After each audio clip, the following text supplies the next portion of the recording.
నమోస్తు రామాయ సలక్ష్మణాయ చ దేవ్యై చ తస్యై జనకాత్మజాయై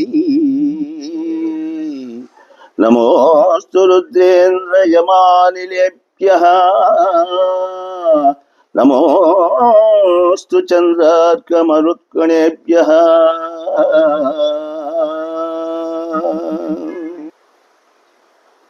మన ప్రేక్షక మహాశైలకు శ్రోత మహాశైలకు అభివందనములు. పోయిన ఎపిసోడ్లో మనము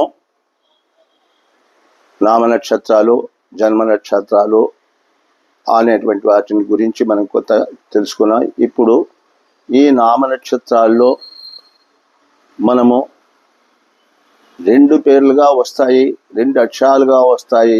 ఇటువంటిప్పుడు ఎట్లా మనము దాన్ని ఏ నక్షత్రంగా తెలుసుకోవాలా అనేటువంటి విషయాన్ని గురించి కూడా కొంచెము తెలియచేస్తాను, దయచేసి వినండి. ఇక్కడ ద్వంద్వాక్షరం ప్రోక్తం ప్రథమాక్షరం వర్జయేత్. ద్వంద్వనామం ఇది ప్రోక్తం ద్వితీయం నామ సంగ్రహం అనేటువంటిది 2 అక్షరాలుగా వచ్చినటువంటి యొక్క పరిస్థితిలో పేరు నామనక్షత్రంలో 2 అక్షరాలుగా వచ్చినప్పట్లో మనము ఏ అక్షరానికి ప్రధానం ఇవ్వాలా, ఏ అక్షరంతో మనము జన్మ నక్షత్రాన్ని తెలుసుకోవాలా అనేటువంటి విషయాన్ని ముందు గ్రహించవాలా. అట్లనే 2 పేర్లుగా వచ్చినప్పుడు ఏ పేరు మనం తీసుకొని మనము శుభకార్యాలకు చూసుకోవాలా అనేటువంటి విషయాన్ని కూడా మనం తెలుసుకోవాలి. ఇప్పుడు చెప్పినాను, ద్వంద్వాక్షరం యత్ ప్రోక్తం ద్వితీయం నామ సంగ్రహం. ద్వంద్వనామం ఇది ప్రోక్తం ద్వితీయం నామ సంగ్రహం అని. ఇప్పుడు 2 అక్షరాలుగా వచ్చేటువంటిది ఇక్కడ మీకు ఒక ఉదాహరణ చెప్తాను. జ్యోతి అని వస్తుంది.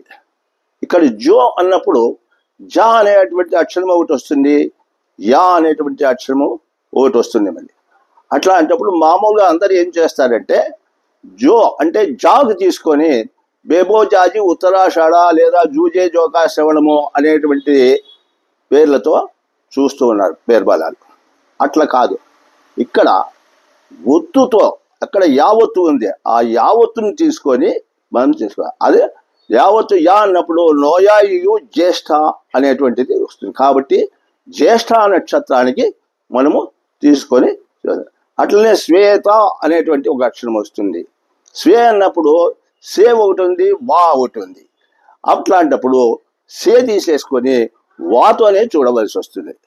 ఈ విధంగా మనము ఈ 2 అక్షరాలుగా వచ్చినప్పుడు ఆ 2వ అక్షరాన్ని మనము తీసుకొని దాని మీద పేరు బలాలు నిర్ణయించవలసి వస్తుంది అన్నమాట. అటువంటివి కొన్ని మీకు చెప్తాను. జ్యోతి, జ్యేష్ఠ, తర్వాత జ్యోత్స్న, ఇటువంటివన్నీ వస్తాయన్నమాట. అట్లే ద్రౌపది, ద్రోణుడు, ఇవన్నీ కూడా వస్తాయి. ఇటువంటి వాటితో మనము చిత్తా నక్షత్రాన్ని తీసుకొస్తుంది. అక్కడ రావత్తు తీసుకోవాల్సి వస్తుంది. అన్నప్పుడు ద్రోణుడు, ద్రౌపది అన్నప్పుడు రావత్తు వస్తామని కింద ఆ రావత్తుని తీసుకొని చేసుకోవాల్సింది. అట్లనే ప్రభాకర, ప్రతాప, తర్వాత ఈ అక్షరాలకు శ్రీధరు, శ్రేయ, ఇవి కూడా నక్షత్రం చిత్తా నక్షత్రానికి 3వ పాదంగానే మనము తీసుకోవాల్సి వస్తుంది అన్నమాట. ఓం స్వస్తి.